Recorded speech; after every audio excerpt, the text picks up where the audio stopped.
program studi manajemen. Pada video ini saya akan membahas mengenai metode simplex, di mana metode simplex ini adalah salah satu cara untuk menyelesaikan masalah program linear dengan cara mencari nilai optimal, baik itu memaksimumkan atau meminimumkan dengan fungsi tujuan yang memiliki beberapa kendala atau batasan.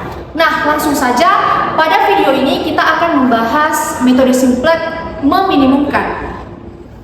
Di sini ada soalnya, fungsi tujuannya di sini ada min 3x1 ditambah x2 ditambah x3, dan fungsi kendalanya ada 3. Fungsi kendala pertama x1 dikurang x2 x2 ditambah x3 lebih kecil atau sama dengan 11. Kemudian min 4x1 ditambah x2 ditambah 2x3 lebih besar atau sama dengan 3. Kemudian fungsi kendala yang terakhir 2x1 dikurang x3 sama dengan min 1. Nah, untuk mengerjakannya kita harus mengubah fungsi kendala yang ketiga ini menjadi fungsi standar atau fungsi atau persamaan umum. Langsung saja kita ubah fungsi kendala yang pertama, di mana fungsi kendala yang pertama ini tadi yaitu x1 dikurang 2x2 ditambah x3 lebih kecil atau sama dengan 11. Nah, kebetulan pada persamaan ini perlu diketahui, di meminimumkan ini persamaannya itu harus lebih kecil atau sama dengan, sehingga untuk mengubah ini kita hanya perlu menambahkan variabel surplus atau variabel slack, sehingga hasilnya menjadi 2x2 ditambah x3 ditambah s1 sama dengan 11. Begitu juga dengan fungsi kendala yang kedua. Nah, pada fungsi kendala ini temuannya adalah persamaannya lebih besar atau sama dengan 3. Seperti yang saya bilang tadi, aturannya harus lebih kecil atau sama dengan, sehingga untuk mengubah ini kita perlu membalikannya dengan min 1, sehingga hasilnya menjadi ini positif 4, 4x1 dikurang x2 dikurang 2x3 lebih kecil atau sama dengan min 3. Selanjutnya kita menambahkan variabel surplus untuk menjadikan persamaan sama dengan, menjadi 4x1 dikurang x2 dikurang 2x3 ditambah s2 sama dengan min 3. Nah, di sini nilai min 3-nya nilai kanannya masih bernilai negatif, sehingga untuk menjadikannya menjadi nilai yang positif kita harus mengalikannya dengan min 1 dan menambahkan variabel artifisial yaitu r, sehingga hasilnya menjadi min 4x1 ditambah x2 ditambah 2x3 dikurang s2 ditambah r1 sama dengan 3. Selanjutnya untuk fungsi kendala yang ketiga. Fungsi kendala ketiga di sini tandanya sudah sama dengan, jadi kita tidak perlu menambahkan variabel surplus atau variabel slack. Namun di sini nilai kanannya bernilai negatif, sehingga kita harus mengalikannya dengan min 1 dan menambahkan variabel artifisial, sehingga hasilnya menjadi min 2x1 ditambah x3 ditambah r2 sama dengan 1. Kendala pertama, kedua, dan ketiga menjadi kebersamaan standar atau persamaan umum. Nah, langkah selanjutnya yaitu kita menentukan nilai R1 dan R2 dengan cara kita memindahkan seluruh bilangan atau seluruh angka ke ruas kanan kecuali R1, sehingga menjadi R1 sama dengan 3. Ketika ini berpindah, otomatis dia bilangannya juga berubah menjadi positif 4x1 ditambah x2, maksudnya dikurang x2 dikurang 2x3 ditambah x2. Untuk R2 nya, ini nilai R2 nya sama juga 1 ditambah 2x1 dikurang x3 Oke, selanjutnya kita memasukkan variabel surplus dan artifisial ke fungsi tujuan, sehingga di sini fz menjadi min 3x1 ditambah x2 ditambah x3 ditambah variabel surplus 0s1 dikurang, karena ini teman-teman, dikurang 0s2 ditambah. Nah, di sini karena ada variabel artifisial, maka perlu diketahui bahwa variabel artifisial ini harus dikalikan dengan bilangan positif yang sangat besar, yaitu m, sehingga menjadi m-1 ditambah MR2. Nah, di sini kita sederhanakan. Di sini 0x1 dikurang 0x2 ini mati, sehingga menjadi min 3x1 ditambah x2 ditambah x3 ditambah MR1 ditambah MR2. Nah, tadi kita sudah menentukan nilai x1 dengan x2-nya. Kita substitusikan min 3x1 ditambah x2 ditambah x3 ditambah M dikali nilai x1-nya di atas 3 ditambah 4x1 dikurang x2 dikurang 2x3 ditambah x2 dan nilai x2-nya ditambah M dikali 1 ditambah 2x1 dikurang x3. Langsung saja.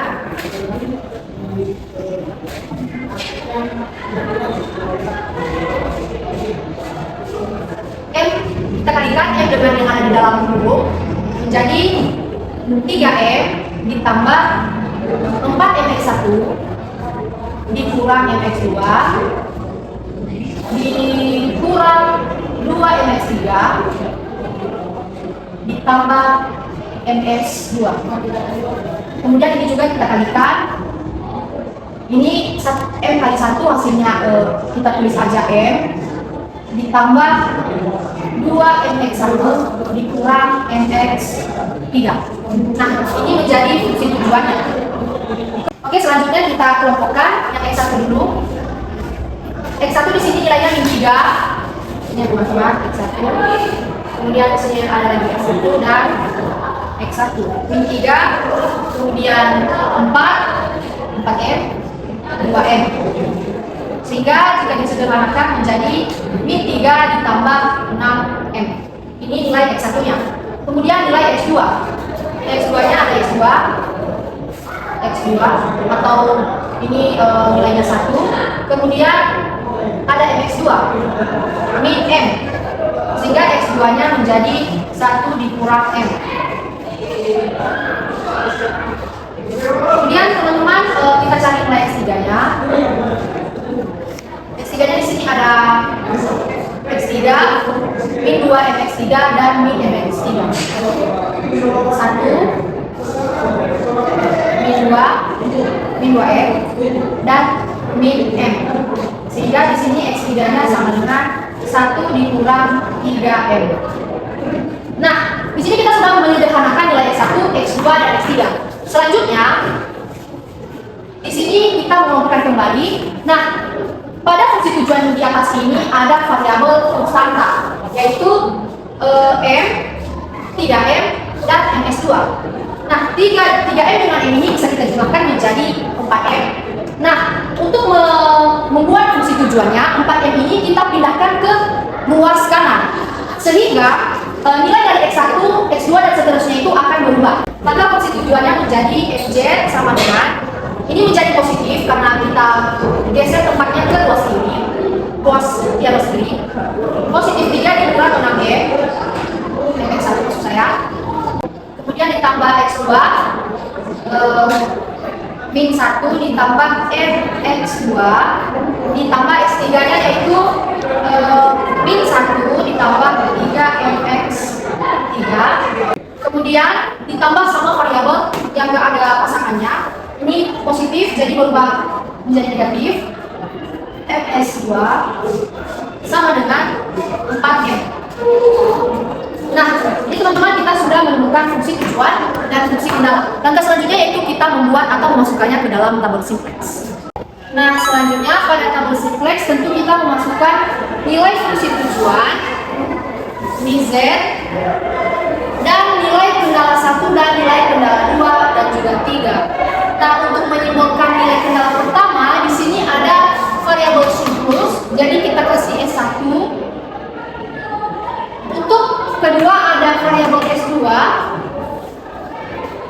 Dan yang ketiga karena tidak ada variabel surplus atau variabel slide, maka kita kasih R2. Oke, sekarang kita akan memindahkan satu-satu fungsi tujuannya. 3 dikurang 6M. 3 dikurang 6M. X2-nya min 1 tambah M. X3 min 1 tambah 3M. S1 nya tidak ada, nilai dari S2 nya ada min M, R1 nya 0, dan nilai kanannya tadi ini 4M. Selanjutnya begitu juga untuk S1, S2, dan R2 kita masukkan nilai-nilai ini. Nah teman-teman, di sini kita sudah memuat seluruh fungsi tujuan dan fungsi kendala dalam tabel simplex. Sekarang kita lihat dan kita amati apakah dalam tabel ini masih ada yang namanya nilai positif, dan ternyata masih ada teman di kolom X3 yaitu 3M. Nah karena di sini masih ada nilai yang positif, maka kita harus membuat tabel iterasi kedua. Untuk membuat tabel iterasi kedua, kita harus menentukan kolom kunci. Kolom kunci untuk kasus meminimumkan yaitu kita melihat nilai positif yang paling terbesar. Di mana nilai positif yang paling terbesar di sini adalah X3. Selanjutnya setelah kita mencari kolom kunci, maka kita menentukan nilai indeks dengan cara membagi nilai kanan dibagi dengan kolom kunci. 11 bagi 1 11. Teman-teman, di sini kita tidak mencari angka indeks dari fungsi Z karena fokus kita pada X1, X2, dan X3. Oke, selanjutnya 3 dibagi 2 0,5. Maksud saya 1,5.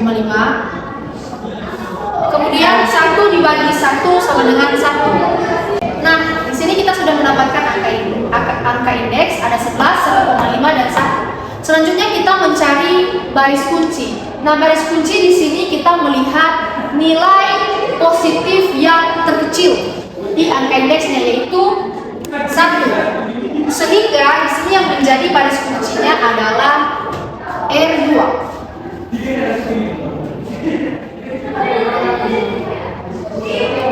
Setelah kita menemukan baris kunci, sekarang kita menentukan angka kunci. Angka kunci yaitu perpotongan antara baris kunci dengan kolom kunci. Nah, di sini perpotongannya adalah angka 1, teman-teman. Sehingga angka kuncinya yaitu 1. Nah, langkah selanjutnya setelah kita menemukan angka kunci yaitu kita mencari nilai baris baru kunci. Cara mencari nilai baris baru kunci yaitu dengan cara membagikan seluruh baris ini dengan angka kunci yaitu 1. Nah, R2 ini kita pindahkan ke tabel iterasi kedua dengan tanda kutip R2 diubah menjadi X3 karena tadi ini udah jadi kolom kuncinya sehingga ini menjadi X3. Ini tetap S1 dan ini S2. Nah, kita cari dulu nilai baris baru kunci yaitu membagi ini min 2 dibagi 1 min 2 kemudian 0 1 0 0 0 1 1. Maksudnya 1. Nah, setelah kita mendapatkan nilai baris baru kunci, kita juga perlu mencari nilai dari baris S2, S1, dan J dengan cara kita rumusnya di sini yaitu baris lama dikurang dikali sama nilai kolom kunci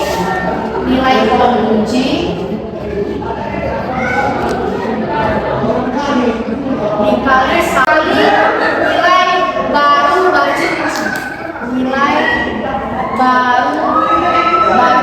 kunci. Sehingga teman-teman kita kerjakan untuk barisan Z di sini baris lamanya 3 dikurang 6M, 3 dikurang 6M dikurang nilai kolom kuncinya min 1 tambah 3M.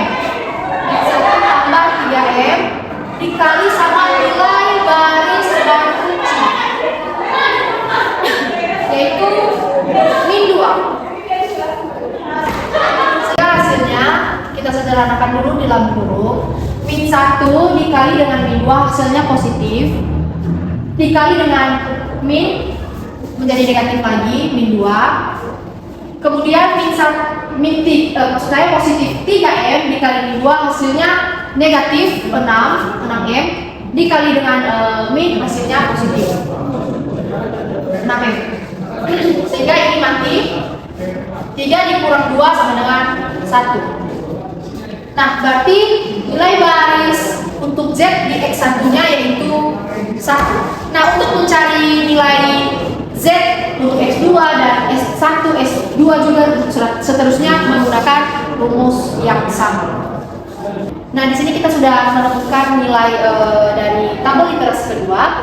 Namun di sini kita perhatikan kembali bahwa masih terdapat nilai positif di kolom X2. Nah, karena dia masih terdapat nilai positif yang paling besar karena ini tadi M, maka itu kita tetapkan sebagai nilai kolom kunci X2. Nah, seterusnya kita lakukan hal yang sama seperti yang kita lakukan di tabel yang pertama. Kita cari angka indeksnya dengan cara membagi nilai kanan dengan min 2. Ini hasilnya min 5. 1 dibagi 1 dibagi 0 tidak teridentifikasi, sehingga di sini kita tentukan kembali yang menjadi baris kunci, yaitu melihat nilai angka indeks positif yang terkecil. Di sini hanya ada 1, jadi itu kita jadikan sebagai baris kunci, teman-teman. Nah, langkah selanjutnya lagi kita menentukan angka kunci. Angka kuncinya seperti di tabel pertama, yaitu perpotongan antara kolom kunci dengan angka baris kunci, yaitu ini bisa kita lihat bersama-sama, ini menjadi angka kuncinya. Nah, kita lakukan hal yang sama juga di tabel pertama, kita mencari baris baru kunci di baris S2. Nah, di sini kita akan mencari nilai baris baru kunci yang S2. Namun seperti yang kita lakukan di baris pertama tadi, yang menjadi kolom kuncinya S2-nya otomatis berubah menjadi X2, sehingga seperti ini, teman-teman. X2, Z, S1, dan ini X3.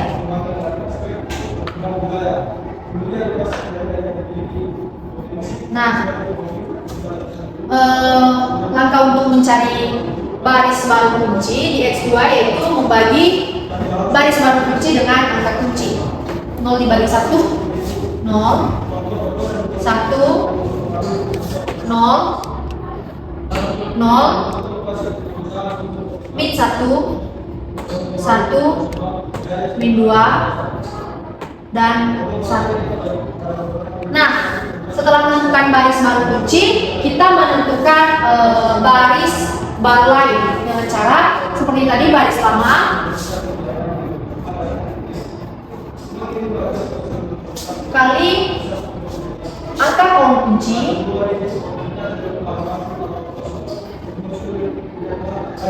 dikali sama nilai baris baru kunci. Baris lamanya kita buatkan Z, baris lamanya yaitu 1 dikurang angka kolom kuncinya min 1 tambah M dikali nilai baris baru kuncinya 0, sehingga di sini 1 ini hasilnya 0, Z berarti 1. Begitu juga kita lakukan hal yang sama di baris dan kolom lain. Nah, tabel iterasi ketiganya kira-kira seperti ini kalau teman-teman sudah berhitung. Selanjutnya di sini kita lihat kembali apakah masih ada nilai positif yang besar, dan ternyata ada, teman-teman, di kolom X1, sehingga kita tetapkan X1 sebagai kolom kunci. Nah, setelah mencari kolom kunci seperti tahap sebelumnya, kita mencari angka indeks dengan cara membagi nilai kanan dengan nilai kolom kunci. 12 bagi 3, 4. 1 dibagi 0 tidak terdefinisi. 1 dibagi min 2 sama dengan min 0,5. Nah, di sini nilai positif yang terkecil hanya 4, sehingga ini kita tentukan menjadi baris kunci. Setelah menentukan baris kunci, kita menentukan kolom kunci, yaitu perpotongan antara kolom kunci dengan baris kunci? Tentu saja ini tidak. Nah, seperti pada tahap sebelumnya, kita mencari nilai baris baru kunci yaitu E1. Nah, E1 ini kita ubah menjadi X1 karena tadi kolom kuncinya adalah X1, sehingga menjadi Z, X1, X2, dan X3. X2, X3. Nah, cara mencari nilai baris baru kunci yaitu dengan cara membagikan seluruh nilai baris dengan angka kunci. Sehingga ini hasilnya 3 bagi 3 sama dengan 1. Jadi bagi 0, 1 per 3, min 2 per 3, 2 per 3, min 5 per 3, dan 4. Begitu juga dengan baris Z, X2, dan X3, kita lakukan kita cari nilai baris barunya dengan rumus baris lama dikali angka kolom kunci dikali nilai baris baru kunci. Sehingga di sini nilainya 1 dikurang 1 dikali nilai baris baru kuncinya berapa? Ini ada 1. Sehingga 1 dikurang 1 kali 1, 1 dikurang 1, 0. Di sini nilai Z-nya sama dengan 0. Begitu juga kita lakukan hal yang sama di baris dan kolom lain. Nah, di sini kita sudah mendapatkan nilai iterasi keempat. Sekarang kita perhatikan apakah di baris Z ini masih terdapat nilai positif, dan ternyata ada di nilai S1. Namun karena yang nilai S1 ini dia ada nilai min di M. Seperti kita ketahui sebelumnya bahwa M ini adalah nilai positif terbesar, sehingga di tahap iterasi keempat dikatakan sudah optimal. Untuk pembuktiannya kita langsung substitusikan ke fungsi tujuan. Min 3x1 di sini 4 ditambah x2 nya 1 ditambah x3 nya 9, min 12 ditambah 10 sama dengan min 2. Jadi terbukti bahwa tabel ini sudah optimal, dibuktikan juga di nilai fungsi tujuannya min 2. Demikian saja penjelasan untuk metode simplex. Saya ucapkan terima kasih.